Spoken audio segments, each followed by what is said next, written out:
Hola, buenas noches a todos. Bueno, esta presentación actualmente yo trabajo como docente de la PUSA Ibarra y soy la directora de investigación de la misma. He hecho una investigación exploratoria que quisiera compartir a los enfermeros que se están formando actualmente y además al público que ahora me escucha, que si es que ojalá fuesen algunos médicos, pudieran transmitir esta información a sus discípulos, a sus colegas también, esta información que ahora yo la voy a presentar. He llamado a esta presentación, más allá del procedimiento, la omisión del sufrimiento emocional en la práctica ginecológica del aborto espontáneo. ¿Y por qué la he llamado así? Porque fui una persona que fue parte de este proceso.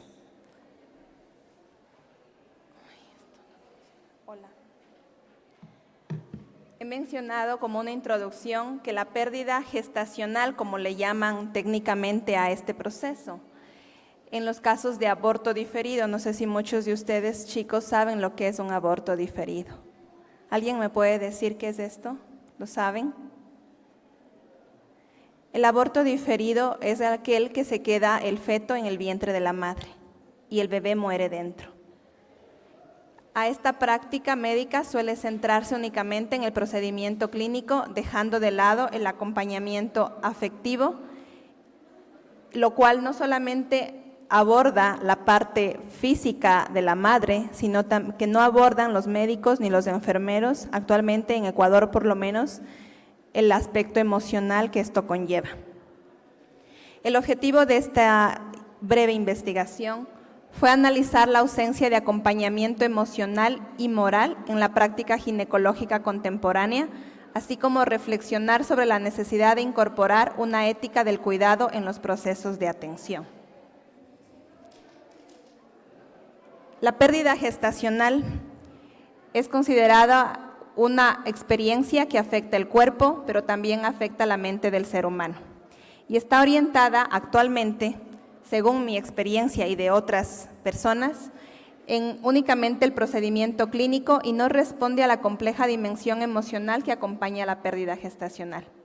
Los estudios que han demostrado que mujeres que han experimentado esto han sentido ansiedad y angustia, niveles elevados de estrés y dolor emocional. El duelo que pasamos las mujeres es invisibilizado. La sociedad y el personal médico suelen minimizar la experiencia y actualmente también se vive un silenciamiento social. Se alienta a seguir adelante a las mujeres, a las madres, a intentarlo otra vez o a interpretar la pérdida como algo natural que sucede y que puede volver a ocurrir. Los testimonios de deshumanización que actualmente se viven, se puede decir entre ellos uno extraído técnicamente de otras madres que han publicado en redes sociales en donde se dice: no tuve ni un minuto para llorar, solo me dijeron, no había latido, hay que hacer un legrado. Estas frases es la frase que comúnmente dice un médico a una madre cuando el bebé está muerto.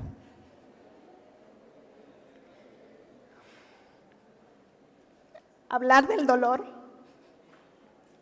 genera un espacio para explorar y cambiar ese sentimiento de tristeza por algo que no fue tratado. Este estudio que yo he realizado lo he hecho quizá, como digo, desde la experiencia. No soy médico, no soy enfermera, pero mi profesión es agrónoma, pero me gusta hacer investigación y he realizado un estudio exploratorio. Este estudio tuvo la siguiente metodología. Se analizaron 10 perfiles de redes sociales desde el 2018 al 2025, dedicados a compartir experiencias relacionadas con el aborto espontáneo, como ya les expliqué qué significa el aborto espontáneo y específicamente el aborto diferido, el duelo gestacional y el acompañamiento emocional.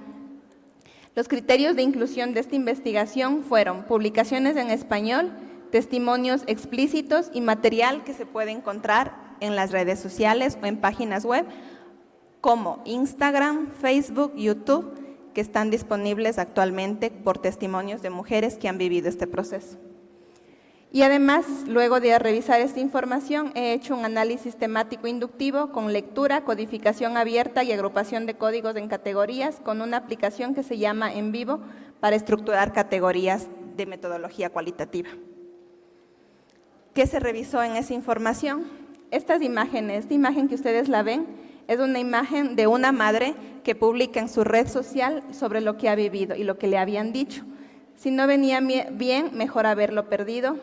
La naturaleza es sabia, mejor ahora que más adelante, tranquila, ya te volverás a embarazar. Frases que yo también las escuché. Eso demuestra falta de empatía. Estas frases no han sido exclusivamente de personas allegadas a mí, sino también de médicos y de enfermeras. Inclusive en el mismo proceso cuando lo están haciendo en la clínica, no voy a decir cuál es el nombre de la clínica aquí, porque no fue siquiera en un sistema público, que podría esperarse, sino en clínicas privadas donde se espera que la atención obviamente fue buena, no hubo ningún trato, digamos, negativo, pero sí esta parte emocional que se descuida. Otra frase, estas frases, justamente, toma estas pastillas, tiene máximo 1 año para volverse a embarazar si así lo desea, con una frialdad increíble, como lo dijo el médico. Otra enfermera dijo, esto pasa todos los días, y a mí, yo escuchaba el mismo momento diciendo cómo hablaban de un caso anterior que había ocurrido la noche anterior. Otras frases que hablan las mujeres en redes sociales intentando expresar su dolor y siendo un refugio para ellas.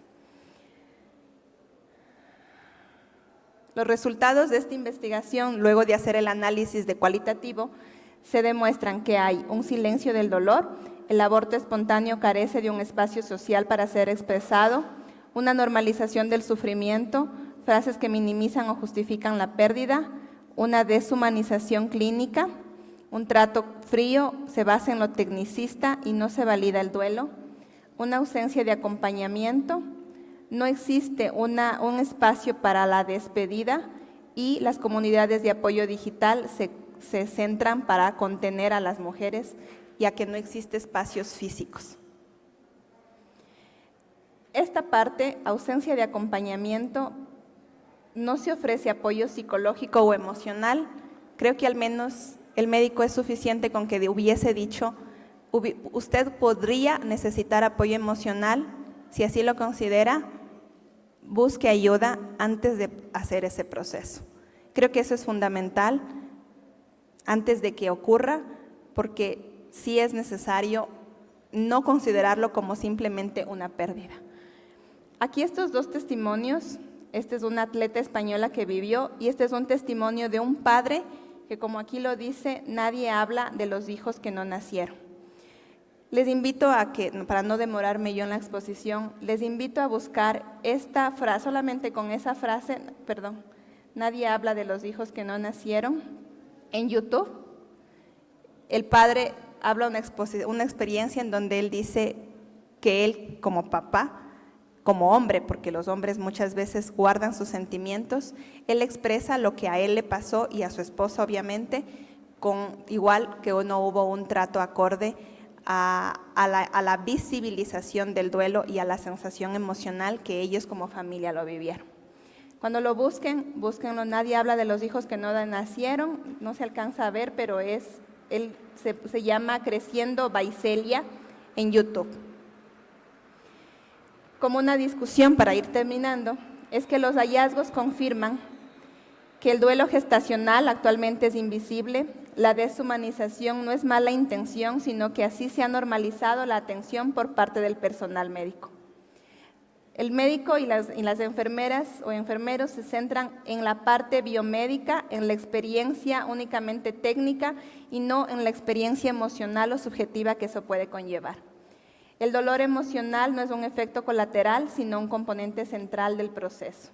Y la deuda de las instituciones, las comunidades digitales, están supliendo la falta de apoyo del personal de salud. La necesidad de vivir el duelo es un espacio además donde la falta de despedida tiene consecuencias emocionales. Las mujeres desean honrar a sus bebés incluso con los restos fetales. En Ecuador, los bebés que tienen menos de 12 semanas de gestación son desechados. A pesar de que yo pregunté al médico si me lo podían entregar y me dijeron que no.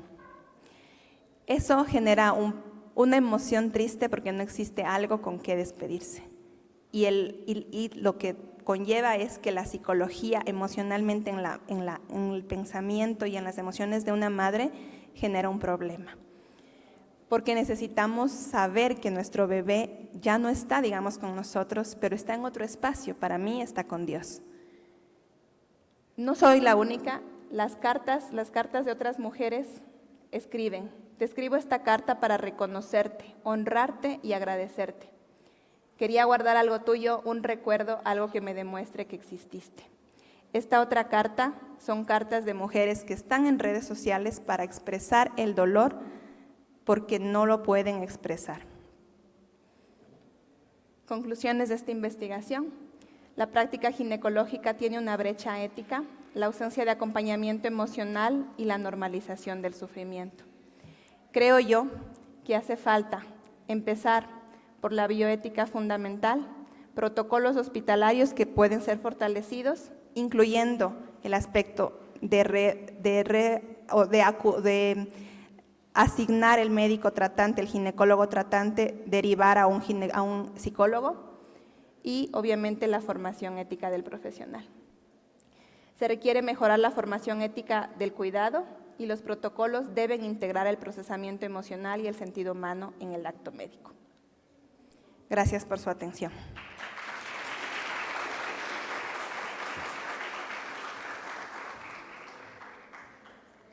Muchas gracias por su ponencia, estimada Jenny. A continuación vamos a tener un tiempo para hacer preguntas. En el caso de las personas que tengan alguna inquietud para la ponente, pueden levantar la mano y nos puede comentar cuál es su duda.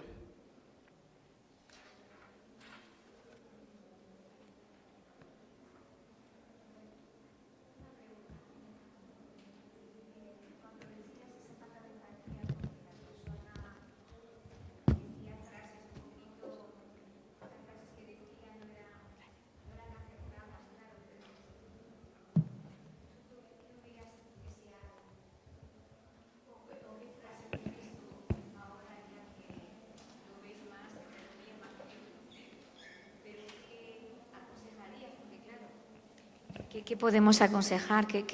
¿Tú qué desearías que en ese momento te hubieran dicho? ¿O no decir nada, o coger la mano, o...? Yo entiendo que el médico técnicamente explica el proceso, pero para mí hubiese sido simple con que me diga: entiendo tu dolor, te sugiero que busques ayuda psicológica y te doy. Yo sé que el tenerlo a un bebé dentro, cuando ya ha fallecido, es un problema para la madre, pero la sugerencia hubiera sido que el médico me diga: te sugiero que te tomes un día, porque un día más, estuvo 8 días y ha fallecido dentro de mí, y se supone que un día más no me hubiera afectado, pero no fue siquiera de decirlo, te sugiero que busques ayuda, un psicólogo para que te ayude o busca ayuda, o por lo menos ve a la iglesia, por lo menos, o algo. Pero para mí el psicólogo hubiera sido, porque yo recurrí al psicólogo después, y la psicóloga me dijo: hubiese sido bueno que el médico te derivara al psicólogo, para que te despidas con el bebé en tu vientre y hagas un proceso de despedida y lo hagas. Sin embargo, yo lo hice después, que también fue, digamos, emocionalmente ayuda, soltarlo. Este espacio yo lo he hecho para soltar, para contarlo, para transmitirlo. Como me dijo a mí la psicóloga, para honrar. ¿Cuál es la forma de honrar a tu hija? Para mí fue una bebé, una niña. ¿Cuál fue la forma? Porque no sabía, fue de 8 semanas de gestación. ¿Cuál fue la forma de honrar? Para mí es abrir estos espacios, contar esta experiencia y transmitir para que ojalá ninguna mujer enfermera, cuando se profesionalice, cuando yo estaba en la camilla, la enfermera y la otra enfermera hablaban de lo que pasó la noche anterior y yo escuchándola, porque ese proceso es sin anestesia. Lo general es para escucharla. Las 2 enfermeras hablando del proceso que ocurrió la noche anterior.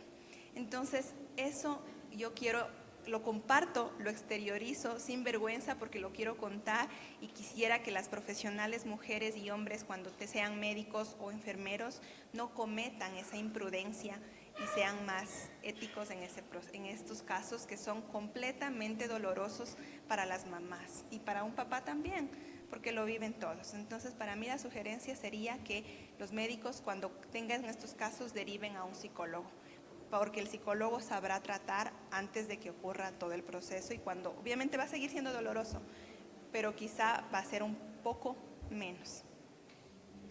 Gracias.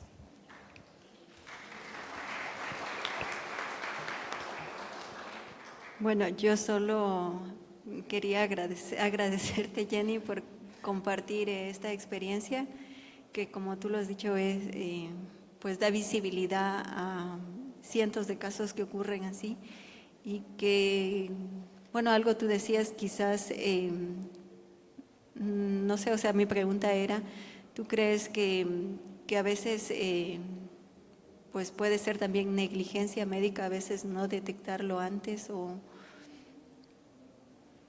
No, no fue una negligencia médica porque nosotros cuando fuimos al control, cuando tenía a las 6 semanas, cuando todavía el bebé está, cuando es como morulita, el cigoto que lo llaman, todavía no se escucha el latido y eso se empieza a escuchar a partir de la 5ª semana, entonces 4ª o 5ª semana, porque con mi primer hijo, a él a las 4 semanas que lo vieron, todavía no se escuchaba, él no se detecta el latido, ¿no? O no se forma todavía el corazón bien, pero a la 5ª semana ya se escucha. Entonces a mi hija a la 5ª semana le escuchamos el corazón. Fui al médico y le escuchamos el corazón y estaba bien. Y me dijo, vuelva en 2 semanas, vuelva en 3 semanas, me dijo, vuelva en 3 semanas para hacer el siguiente control. Y así mismo fue con el primero.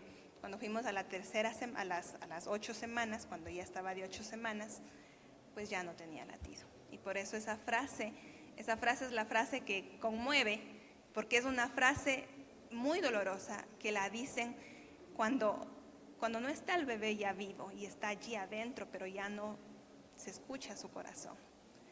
Entonces, quizá no sé si se pueda cambiar la frase, pero esa frase es la frase que muchas madres lo han escuchado. Y tal vez eso también es como que queda como un trauma, porque no es bueno escuchar eso. Y sabiendo además que en un momento se escucha el corazón de un bebé y 2 semanas o 3 semanas después ya no. Entonces, pues, realmente esa no fue una negligencia, ¿no? Porque lo que sí, o sea, según yo pienso que Dios es el que hace su voluntad, pero otra frase que la puse en la presentación es que la naturaleza es sabia y que aparentemente mi bebé falleció porque venía con algún problema médico o algún problema físico, perdón. Pero esa es una suposición, o sea, creo que tampoco eso se puede aseverar. Y para mí, cuando yo la veo en oración, orando, pidiéndole a Dios que me muestre cómo está mi hija, pues yo la veo bien, no la veo mal, la veo en sus brazos y eso me reconforta. Gracias.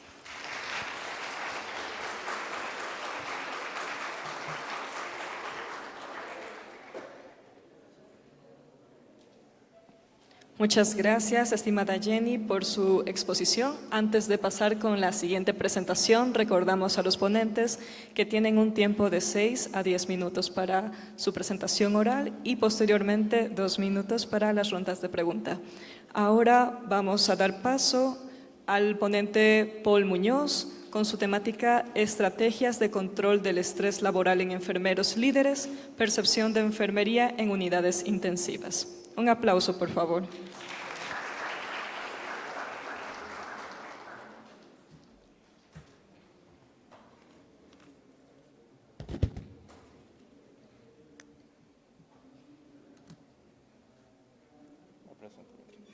Bueno, me presento mientras. Un gusto tenerlos a todos aquí. Una buena noche. Gracias por invitarme. Mi nombre es Paul Muñoz. Soy docente de la Universidad Católica de Santo Domingo. Bueno, El día de hoy yo voy a presentarles una temática con respecto a las estrategias de control del estrés laboral en las áreas de cuidado intensivo, ¿sí? De hecho, esta es una temática un poquito más de tipo personal, ya que yo laboré en esa área por cerca de 8 años.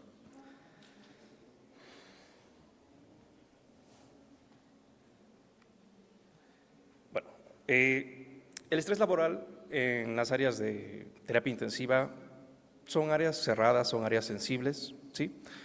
Está presente en todas las áreas digamos, de la parte hospitalaria, pero este tipo de áreas, con respecto al cuidado que damos nosotros a los pacientes, nos genera un estrés bastante, digámoslo, forzoso, ya que cuando nosotros trabajamos con muchos de los pacientes en las áreas de terapia intensiva, el cuidado directo ya no se vuelve rutinario como hacemos en las áreas hospitalarias, sino que tú estás frente al paciente todo el tiempo, todo el tiempo. Entonces, es muy fácil que cuando tú estás con pacientes digamos, de una manera dificultosa para la parte de cuidado, es muy fácil que te sobrecarguen de trabajo.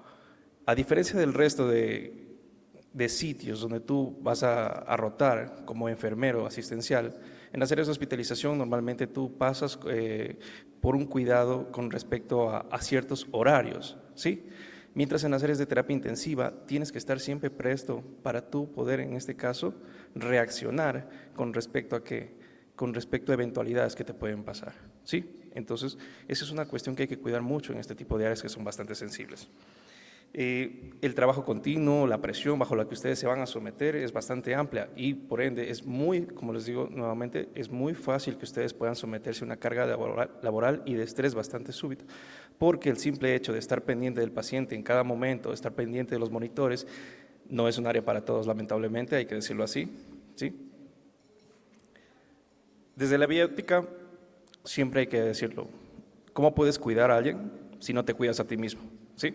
De hecho, cuidar al cuidador es un deber moral, chicos. Eso es algo que quiero que entiendan todos en este caso. ¿Cómo vas a cuidar a alguien si no puedes cuidarte a ti mismo?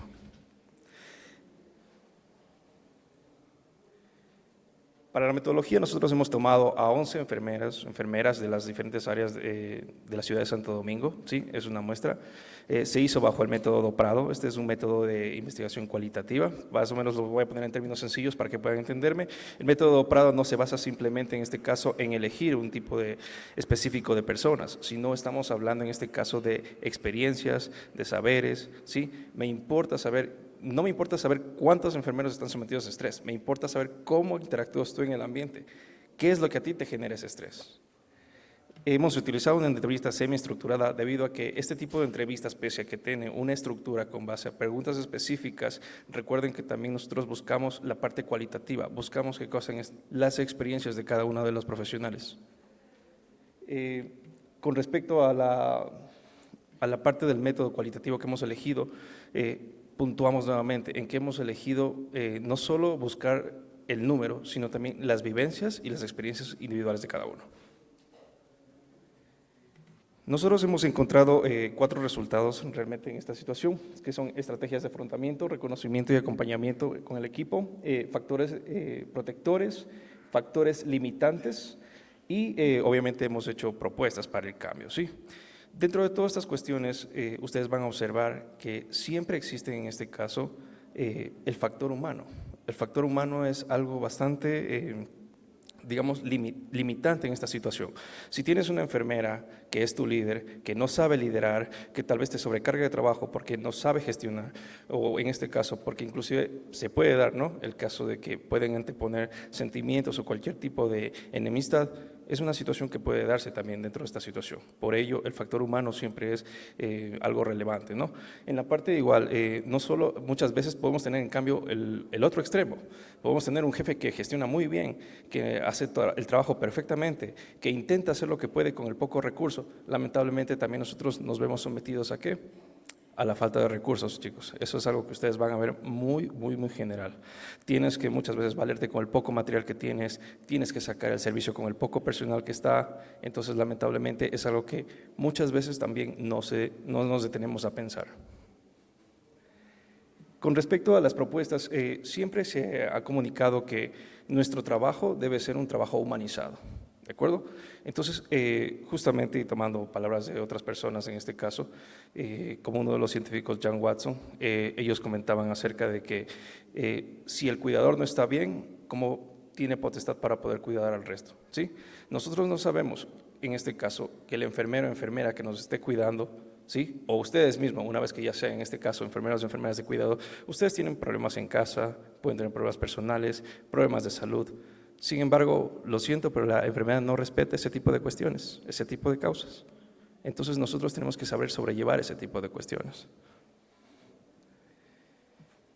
Para un verdadero liderazgo ético se requiere de cuestiones principales, como lo es el reconocer al enfermero como un agente moral. Muchas veces no se reconoce el trabajo del enfermero y es un poco debilitante en esa parte porque vamos a poner de ejemplo breve el COVID-19. En el COVID-19, de hecho, les puedo asegurar que son el personal de enfermería quienes pasan más adentro que el personal médico, sin desmenorar el trabajo del médico, por supuesto, en este caso. De las 24 horas que pasan, el médico puede pasar en turnos por 3 horas de esas 24, mientras que las 24 horas totales siempre va a estar el enfermero con ustedes. El enfermero no es solo un personal de compañía, por si acaso. Tampoco es un personal que solo medica. Es un personal que brinda calidez, brinda cuidado, ¿sí?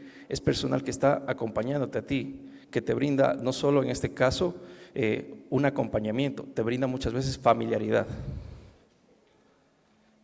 Según se esgrecia desde la bioética, nosotros tenemos que entender que vamos a tomar al personal enfermero, ¿sí? Y lo vamos a ver desde un punto de vista mucho más personalizado, ¿de acuerdo? Entonces, cada persona debe mantenerse de manera individual, cada persona debe atenderse, ya no vamos a atenderlo como el paciente de la cama 1 o el paciente de la cama 2, ¿sí? Ustedes tienen un nombre, tienen un apellido, ustedes tienen, en este caso, sentimientos, tienen ideas, tienen todo este tipo de cuestiones. Sus pacientes, por estar postrados en la cama, tampoco cambian esa situación. Entonces, les invito siempre a que su cuidado siempre tenga que ser humanizado, chicos. Y bueno, como conclusiones en este caso, simplemente, las exigencias de los servicios, como les comento, muchas veces superan las expectativas, no solo del personal que está atendiendo, sino también de los propios líderes en este caso. Tenemos que tomar la batuta todos siempre, hay que tratar de siempre hacer equipo, tratar de llegar en este caso, porque mi finalidad como tal, como enfermero, no es en este caso que salir del turno. Mi finalidad es brindarle a la persona que está postrada en esa cama el mejor cuidado que yo pueda darle. Y eso quiero que se metan mucho en la cabeza. ¿Sí?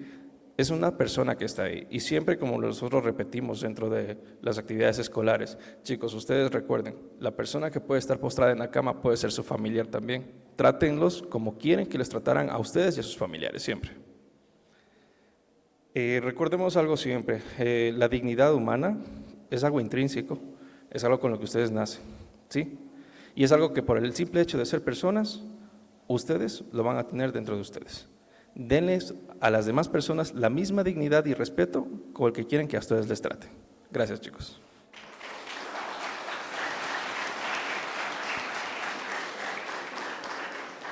Muchas gracias, estimado Paul. Y a continuación tendremos la ronda de preguntas. Por favor, quien desea dirigir alguna duda al ponente, está abierto el micrófono. Pregunten nomás con confianza.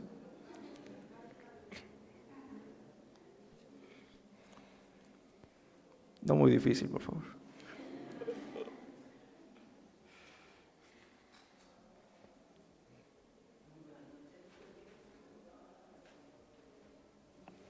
Sí, muy buenas noches.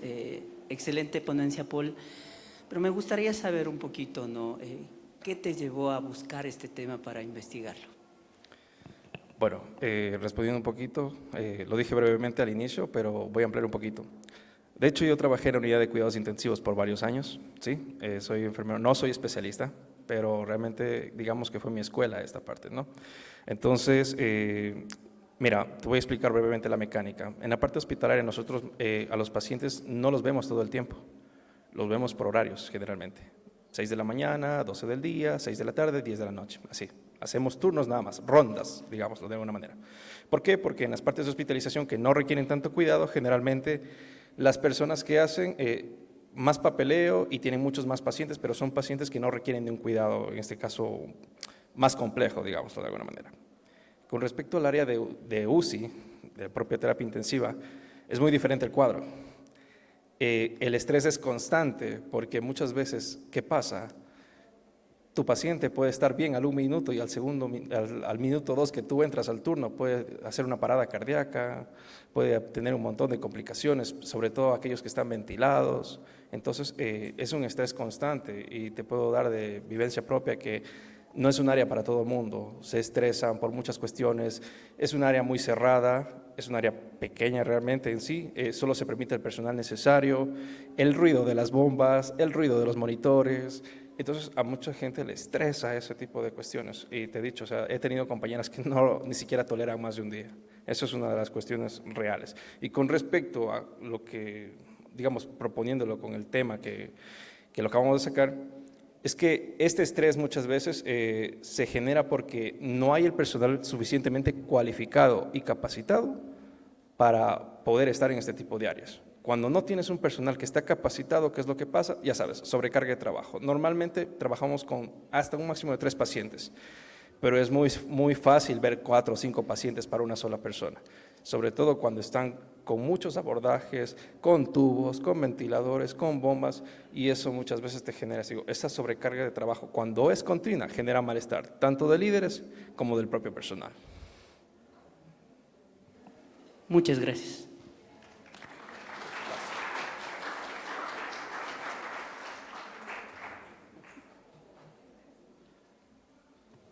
Muchas gracias, estimado Paul. Y a continuación vamos a contar con la presencia de la ponente Jennifer Barona, con su temática Experiencias espirituales del enfermero ante el sufrimiento del cuidado, enfoque fenomenológico inspirado en Fernando Rielo.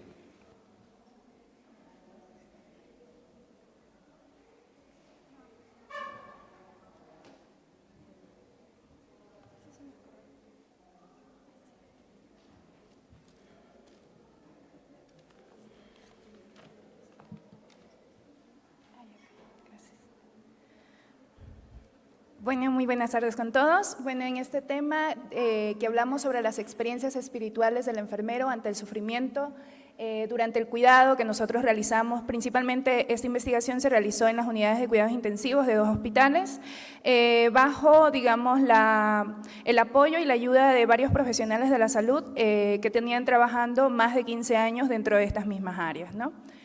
La investigación pues, fue dada por nuestros compañeros, principalmente por William, Maricelis, Priscila, Jorge y mi persona que pues, les voy a presentar este tema. ¿Cuál fue el objetivo con el cual partió esta investigación? Pues nosotros queríamos describir las vivencias y significados que tenía para cada uno de los profesionales que trabajan en esta área sobre el manejo del dolor o el cuidado que se le daba a este tipo de pacientes, ¿no? Por parte de estos profesionales, siempre en este caso inspirado en los pensamientos de Fernando Rielo.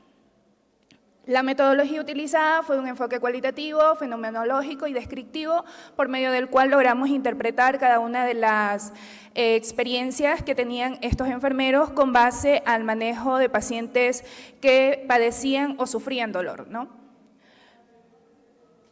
Para empezar esta investigación partimos preguntándonos cada uno de nosotros en sí qué es el dolor. Nosotros sabemos que existe el dolor físico, también pues varios historiadores o varios investigadores nos han abordado varios conceptos sobre el manejo del dolor o sobre el significado del dolor, ¿no? En este caso, Fuentes nos habla de que el dolor es un fenómeno polifacético, es decir, que tiene varias causales en las cuales puede partir desde algo biológico y puede afectar también otros factores como las emociones y la parte espiritual. En cambio, existen otros investigadores que nos hablan que es lo contrario, ¿no? Que empieza por afecciones emocionales, afecciones espirituales que conllevan a un daño tisular, a un daño que nosotros podemos palpar o sentir o vivirlo, ¿no? Independientemente de cuál es el concepto que nosotros tengamos sobre dolor, es indiscutible que existe, digamos, Es indispensable que nosotros entendamos que solo aquella persona que siente el dolor es la única persona capaz de decirnos cuál es la calidad de ese dolor, cuál es el significado que tiene, qué tanto le duele o qué no. Y es por eso justamente que nosotros consideramos al dolor no como algo objetivo, sino más bien como algo subjetivo, lo cual para nosotros como profesionales de la salud, pues, o por lo menos los que hemos trabajado dentro de las áreas, tanto cuidados intensivos y cualquier área en la cual nosotros hemos trabajado con pacientes que sufren, realmente nos cuesta mucho entender, digamos, la magnitud de este sentimiento, ¿no? También nosotros debemos entender que el ser humano, pues como ser biopsicosocial, pues puede interpretar su dolor de diferentes maneras, y es por eso que el cuidado integral o el cuidado holístico que nosotros queremos brindar a estos pacientes resulta bastante complicado o difícil. En esta investigación, como les mencioné en un inicio, es un estudio cualitativo de un diseño fenomenológico descriptivo, donde se optó por una muestra no probabilística en un total de 8 profesionales, los cuales que trabajan en diferentes hospitales, de los cuales 6 habían trabajado más de 15 años y el resto pues habían trabajado más de 5 años dentro de las unidades de cuidados intensivos. Brevemente, explicarles que su experiencia para nosotros fue bastante importante e interesante, ya que ellos nos supieron manifestar en cuanto a su experiencia varios aspectos sobre el manejo de dolor, no solo el entendimiento de qué es el dolor para ellos, sino también cómo lo han logrado manejar dentro de su área, ¿no? Su experiencia como tal. El consentimiento informado, pues, que tenía como fin garantizar la confidencialidad de la información, y esto se basó en una estructura, una entrevista semiestructurada con varias preguntas, ¿no? Dentro de las preguntas que se le realizaron a los profesionales de enfermería, netamente, se abordó temas como la perspectiva, qué ellos consideran el dolor, cómo lo evalúan el dolor, cuáles son las alternativas que ellos han logrado implementar y cuál es el abordaje emocional que han considerado para esto. El manejo de dolor, cómo lo han personalizado, es decir, cuáles han sido sus estrategias propias, personales, en base a su propia experiencia que les ha servido o que consideran podría servir para otras personas, otros profesionales, ¿no? Las barreras, ¿cuáles son las principales complicaciones que ellos han tenido durante todos estos años para poder abarcar estas diferentes terapias, estas diferentes técnicas durante su trabajo, ¿no? Las perspectivas de Fernando Rielo, ¿cómo han abordado la perspectiva de Fernando Rielo o el cuidado que nosotros llamamos cuidado espiritual dentro de lo que es el manejo del dolor, ¿no? ¿Y cuál ha sido su inspiración? ¿En qué ellos se han inspirado y por qué ellos han logrado hacerlo y por qué no otros? Les voy a hablar brevemente de 3 de los resultados. Como nosotros pudimos ver, existen 6 categorías, de las cuales he considerado 3 como que las más representativas de este estudio. En la primera nos hablan ellos de que ellos evalúan el dolor tanto como algo físico como algo emocional, ¿no? En la segunda, ellos intervienen que las intervenciones que más les han servido no han sido solo las farmacológicas y no farmacológicas, sino que también han optado por otras alternativas como la terapia placebo y entre otras, ¿no? La disminución emocional, pues ellos han considerado que una vez que han empezado a abordar diferentes estrategias, han llevado a una mejor relación con el paciente, a una conexión mucho más clave con cada uno de sus pacientes durante el manejo de estas terapias. ¿Cuáles han sido las principales barreras que ellos han encontrado durante este abordaje? Pues principalmente la comunicación, principalmente con aquellos pacientes sedados, que nosotros sabemos que no se van a poder comunicar cuánto les duele o cómo les duele. También el tiempo, la sobrecarga laboral, el tiempo que tienen para poder trabajar con cada uno de los pacientes, el conocimiento sobre diferentes terapias o alternativas que se podrían abordar, diferentes a las más conocidas como son las farmacológicas y no farmacológicas, y también esa incertidumbre que existe de no conocer, digamos, la diversidad, poder apoyar espiritualmente a los pacientes, ¿no? Dentro de la perspectiva de Fernando Rielo, pues ellos en resumen han sentido de que brindando un cuidado espiritual realmente se han logrado aproximar más a ellos, siendo su principal arma, como ellos lo denominan, su arma principal o su principal técnica, la oración, ¿no? Dentro de lo que tiene que ver con la discusión de esta investigación, simplemente decirles que la calidad de atención que nosotros brindamos como enfermeros siempre va a ser evaluada por la satisfacción de la necesidad que ellos brindan, que nosotros le brindamos a estos pacientes, por lo cual es importante que nosotros dentro de lo que es la formación, tanto preprofesional, en el caso de los estudiantes, como también la formación continua, en el caso de los que ya somos profesionales de la salud, pues tiene que abordar también estas competencias, no solo técnicas y conocimientos, sino también actitudinales dentro de lo que nosotros sepamos manejar estas técnicas espirituales, estas técnicas emocionales que realmente pueden ayudar y aportar a los estudiantes, a los pacientes, perdón.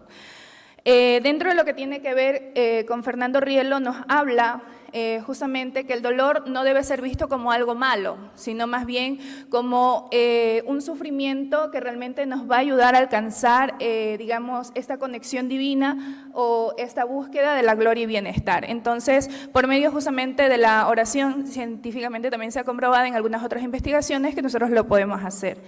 Dentro de las principales conclusiones, pues decirles de que este es un tema muy poco abordado, lo que es el cuidado espiritual, y que se invita pues a cada uno de nosotros a ir abordando más temáticas, más investigaciones sobre cómo nosotros por medio de otras técnicas que no tienen que ver con la administración de medicamentos puedan realmente ayudar a los pacientes. Muchas gracias.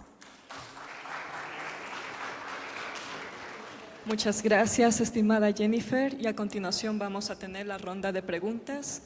Si alguien cuenta con alguna inquietud para la expositora, es el momento para poderle pasar el micrófono y que pueda realizarlo.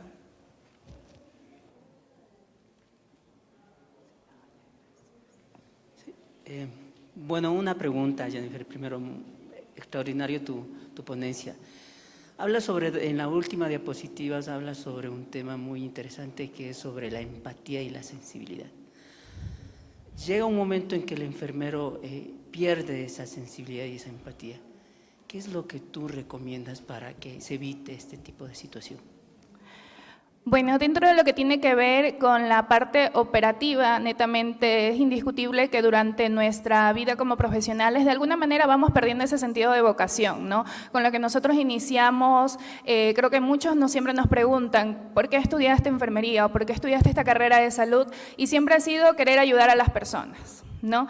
Para nosotros realmente querer ayudar a las personas debemos formarnos y esa formación también tiene que ver, por eso esta invitación de formación no tiene que ver solo con los que ya son profesionales, sino también abordar también a los chicos que se están formando, que realmente se les otorgue herramientas, no solo en conocimientos y técnicas para atender a pacientes, sino también cómo poder comprender, cómo poder nosotros empatizar sin también nosotros llegarnos a afectar emocional y psicológicamente, ¿no? Porque al final de cuentas también somos personas y también nos podemos llegar a afectar, digamos, de ver que no podemos tal vez hacer un poco más por esos pacientes, cuando realmente sí podemos, ¿no? El apoyo emocional, el apoyo espiritual que nosotros podemos brindar a los pacientes, principalmente pacientes críticos, no solo pacientes paliativos, pacientes realmente pacientes críticos que todavía tienen esperanzas de vida, se puede llegar a abordar por medio de estas terapias espirituales un apoyo que realmente ha dado muy buenos resultados.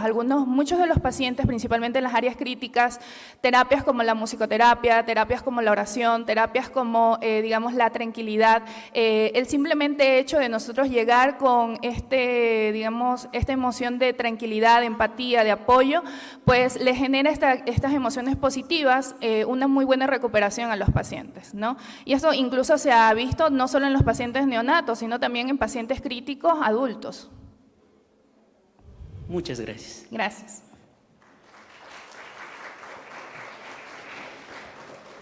Muchas gracias, estimada Jennifer. Y a continuación tendremos la última ponencia titulada Dilemas y principios bioéticos en cuidados críticos para pacientes psiquiátricos con COVID-19. Bueno, todos conocemos que realmente la pandemia por COVID-19 ha sido un momento que ha tensionado todos los sistemas de salud. en donde en su mayoría las investigaciones abarcan a los pacientes por su grupo etario principalmente, si son adultos mayores, adultos jóvenes, si son niños. Sin embargo, existe un grupo que realmente se le han vulnerado sus derechos y son los pacientes psiquiátricos, entendiéndose como psiquiátricos a todos aquellos que cuentan con alguna enfermedad o algún trastorno mental, como por ejemplo la esquizofrenia, la depresión moderada. Estos pacientes, ¿por qué se los vulneraron? Sobre todo en este contexto, debido a la gran estigma que existe, debido a la fluctuación de la autonomía, en donde a veces se les da la palabra de decidir y en otras ocasiones no. Y asimismo, debido a la distribución de los servicios, donde no siempre fueron los mejores vistos para ser atendidos frente a otros pacientes que tal vez estaban en mejores condiciones para ser tratados. Sin embargo, aquí esta investigación también tiene un componente especial que quizás otras no lo tienen: la infraestructura sanitaria, la capacidad hospitalaria, la arquitectura, debido a que tal vez no se lo pueda visibilizar también, pero este es un componente extrínseco del paciente que influye mucho en su cuidado. Porque en base a esta infraestructura, en base al diseño arquitectónico, podemos decidir cómo vemos al paciente, cómo lo escuchamos y cómo lo atendemos, debido a todas las barreras que tenemos entre el profesional de la salud con el usuario y también con su familia, porque no podemos dejar de lado a ellos. Con lo cual, en este estudio, su objetivo ha sido sintetizar sobre todo la evidencia existente en torno a lo que estamos hablando, en torno a los dilemas bioéticos, que abarquen a los pacientes psiquiátricos y por supuesto que tengan ese componente arquitectónico en donde influye en la calidad del cuidado. ¿Cuál fue la metodología? Este ha sido un estudio de revisión exploratoria, porque es algo nuevo, no es algo tan cotidiano que se lo abarca. Ha sido de enfoque cualitativo y descriptivo para poder determinar qué es lo que nos dicen las fuentes de información secundaria. Todos estos artículos científicos que se han recabado de revistas científicas indexadas principalmente en Scopus, en PubMed, en Cochrane Library, en Cielo y en ResearchGate. Aquí nosotros hemos abarcado 30 artículos científicos que realmente han convergido en sus ideas, principalmente en todas estas cuestiones y en 3 enfoques temáticos. Y para hacer esta estructura del estudio se ha contemplado la estructura de la pregunta de investigación PSC, donde encontramos la población, contamos también con el concepto y por supuesto con el contexto. La población ha abarcado los estudios que contemplen adultos, principalmente, no niños, en estado de trastornos mentales y en cuidados críticos durante la pandemia COVID. El concepto, pues, cuando se encontraban ellos con dilemas éticos, bioéticos en torno a su cuidado. Y el contexto, aquellos estudios que mencionasen toda la estructura hospitalaria que ha influido en el cuidado, formando esta estructura hospitalaria parte del problema o parte de la respuesta a ese problema. Para sintetizar esta información, pues principalmente se ha hecho un cribado de todas las temáticas, de los títulos, los resúmenes que estaban disponibles en base a la información.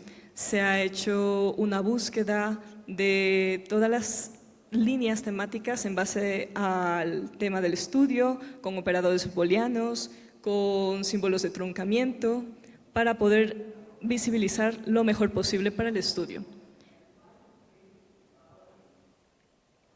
Y finalmente contamos con resultados. Como inicialmente se mencionó, encontramos 3 ejes temáticos. Principalmente tenemos el triaje y la priorización. En cuanto a estos pacientes psiquiátricos, realmente no fueron priorizados, siendo uno de los más vulnerables, en donde aquí los protocolos realmente fueron un poco obsoletos, debido a que no estábamos preparados para atender una pandemia y mucho menos a esta clase de pacientes, porque los protocolos, como ustedes ya lo podrán haber vivido en los hospitales, están destinados a un paciente estándar y no a un paciente que ha tenido este sufrimiento psíquico. Adicionalmente, aquí también se caía mucho en el paternalismo, en donde los profesionales trataban de hacer el bien al paciente sin considerar sus características, sus condiciones, sus particularidades y las de su familia también. También contamos con la autonomía. La autonomía fue realmente algo que se dejó de lado con estos pacientes. La confidencialidad en base al entorno, en base a la estructura, pues es algo que se despojó por completo, debido a que el hospital donde se encontraban estos pacientes no estaban destinados para ello. Se comenzó a reconfigurar toda el área hospitalaria y sabemos que los pasillos estuvieron colapsados. Se privó totalmente de la privacidad del paciente, de tener ese sigilo de la información. Se privó también de la seguridad. Y finalmente el consentimiento informado, donde realmente se dejó de lado este derecho que tiene el paciente para poder aceptar o deliberar si no quiere ser atendido en base a las condiciones que se le presentan en esa situación. En cuanto al entorno físico y la arquitectura hospitalaria, aquí la mayor intensidad de conflictos que se hallaron fueron en base al entorno en el que se encontraban los pacientes. Aunque no se lo vea tal vez tan significativo, realmente estas áreas no eran aptas para un paciente estándar y mucho menos para un paciente psiquiátrico, que como sabemos son pacientes que muchas veces tienen este conflicto interno y suelen ser agresivos con ellos mismos, autolesionándose, con su familia y con las personas que los atienden, con lo cual fue algo que realmente despojó de toda la libertad, la autonomía que este paciente necesitaba. Sin embargo, a lo largo de estos años que hemos venido recolectando la información, porque los artículos son desde el 2020 hasta el 2024, se ha visto que han comenzado a reconfigurarse los espacios, porque también necesitamos, no solo para la atención, un número de camas, sino también necesitamos ventilación, iluminación, una gran adecuación del ruido, porque todo esto no solo mejora la condición del paciente, sino también la atención que genera el profesional de salud. Y finalmente, el impacto en el equipo y en las familias. No hay como dejar de lado al personal de la salud. Y como lo mencionaron anteriormente los expositores, no hay como dejar de lado a la familia. Esto nos compete a todos y no podemos ser los últimos eslabones de la cadena, debido a que si nosotros no nos encontramos en las condiciones óptimas, el paciente tampoco va a poder recibir lo mejor de nosotros, y mucho menos un paciente psiquiátrico. Finalmente, las conclusiones.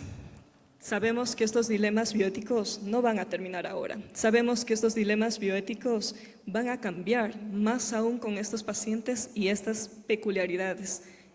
Sin embargo, hay que tener en cuenta que la pandemia no ha sido el efecto para estos problemas. La pandemia lo que hizo es poner al descubierto todo lo que ya tenemos realmente mal en los sistemas sanitarios, y con lo cual nos motiva realmente a cambiar, sobre todo ahora que ustedes se encuentran formando y van a formar parte de un equipo hospitalario. Asimismo, la arquitectura, a pesar de que sigue tratándose como un mero soporte técnico, realmente este es un pilar para poder generar mejores espacios de cuidados para toda clase de paciente, incluidos los pacientes psiquiátricos. Y finalmente, como les decía, necesitamos poner en primer lugar al profesional de enfermería, al profesional de salud, porque si este profesional se sigue sobreagotando, este profesional sigue con un exceso de pacientes, con unos turnos que realmente no le permiten dar su mejor rendimiento, es algo que no podemos contrarrestar en base a estos dilemas y principios bioéticos. ¿Sí? Muchas gracias. Aquí les dejo unas recomendaciones que se pueden aplicar en el futuro, sobre todo por futuros grandes profesionales de enfermería. Y a continuación damos paso a preguntas. Por favor, Diego. Sí.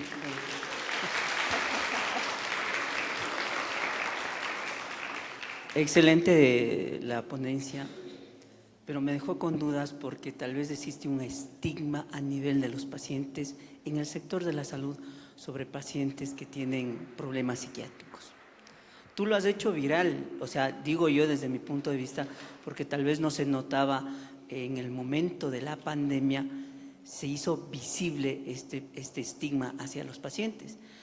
Pero, ¿qué crees tú? ¿Debería existir una profesionalización, una especialización en el tratamiento de este tipo de pacientes? Totalmente. Enfermería es muy versátil y como sabemos ya existen ciertas especializaciones. Sin embargo, hace falta abrir mucho más el abanico. Estos pacientes requieren un gran cuidado.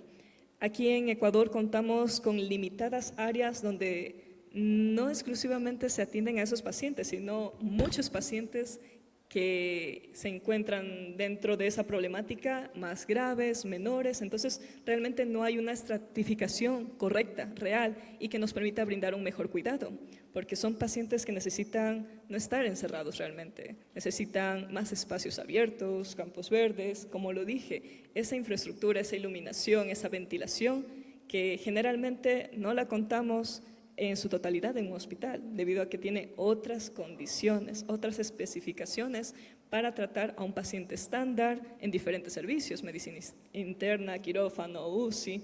Sin embargo, la pandemia lastimosamente conglomeró todo y se priorizó mucho a otra clase de pacientes que no a ellos. Entonces, sí, sin duda alguna, enfermería debería de tener una especialización, y sobre todo Ecuador, porque de aquí dentro de poco, pues ustedes ven que las estadísticas suben y todas estas enfermedades mentales realmente no van disminuyendo, van incrementando debido a la tecnología, debido a toda esta globalización, la trascendencia de todas las cuestiones que estamos ahora estudiando, incluso con la inteligencia artificial. Todo realmente está influenciando en que a futuro los jóvenes pues puedan incurrir en estas enfermedades, en estos trastornos mentales, ¿no? Estamos hablando también en las exposiciones anteriores, el aborto. Todo ello acentúa que en un futuro esta persona, esta mujer, pues pueda sufrir de depresión, y una depresión severa, una depresión moderada, pues también se incluye en estos trastornos mentales. Muchas gracias.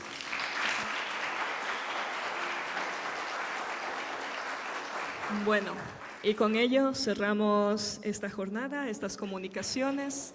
Esperamos el día de mañana su puntualidad a las 8 de la mañana aquí y descansen. Nos vemos.